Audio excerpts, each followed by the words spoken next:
Okay, so this next bit is basically just going through each menu item and identifying which ones alter the data. So print videos just displays data, print playlist displays data, create playlist, this is the first one that actually changes the data. And so we're going to need to add a database hook to store the change in the database. So let's find create playlist near the top. Actually, we're in console UI. We're going to find create playlist and select videos, correct, right here. So create playlist, we get the information from the user, and then we make the new playlist here, and we add it to the list of all playlists. So we could put code in the constructor here so that every time you make a new playlist, it adds it to the MongoDB collection. But then we would have trouble because when the program starts up, we call the constructor when we read the data out of the MongoDB database. And so you'd need to know whether you were loading the data initially or loading it now. And I think it's just messier than you just know when you make a new playlist here, you need to update the collection. And when you make the playlist at program load, you don't need to. So what I'm going to do is have an explicit call. So let's call that playlist.save is going to save it to the database. And then when you append the playlist to the list of all playlists, this is just a regular list, and it gets initially built from what's ever in the MongoDB collection. And so you really don't have to store anything to reflect that change. It's always going to get rebuilt from whatever is in the playlist collection. So that one's fine. So we need this save, though.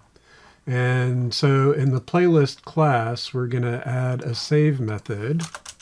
And this is going to run on the object because we're calling playlist.save. So def save. And then all it's going to do is call a method in the database. So it's going to say from database import database. And we're going to call database.save playlist. And we're going to pass in self. So the save playlist method in database is what's actually going to write it to the collection. So in database, let's add this at the end here. So there's going to be a new method in the class.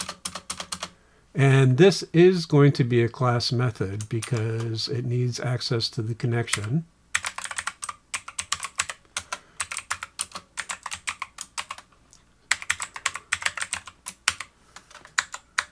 And then it's going to take a playlist.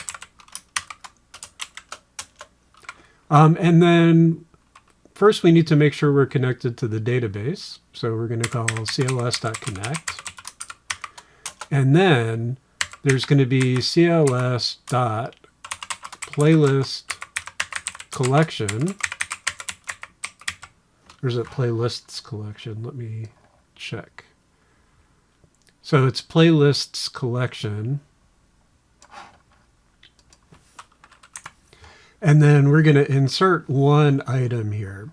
So for now, I'm going to use insert one. And then the thing that we're going to insert is going to be playlist to dict. So I just convert it to a document. I store it in the collection.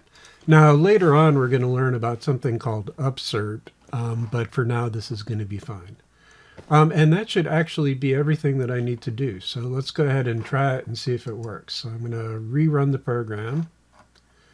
And then I'm going to print playlists. Whoops, I just typed that in my code. I didn't mean to. So we're going to print playlists. And we only have 3 of them right now.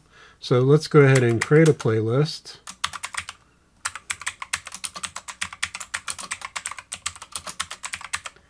So there's a new playlist and URL for thumbnail image. I'm going to just type ...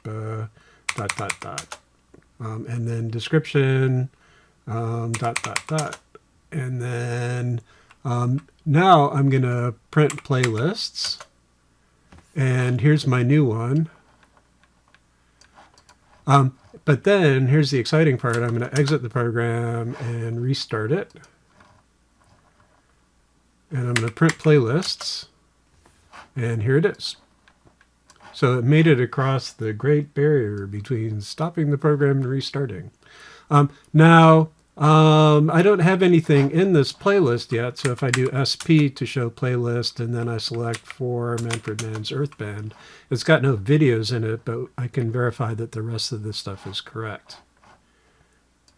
Now, one thing that is annoying me a little bit is that when I start up the program, it's printing this stuff here, which was useful before, but is not so useful now.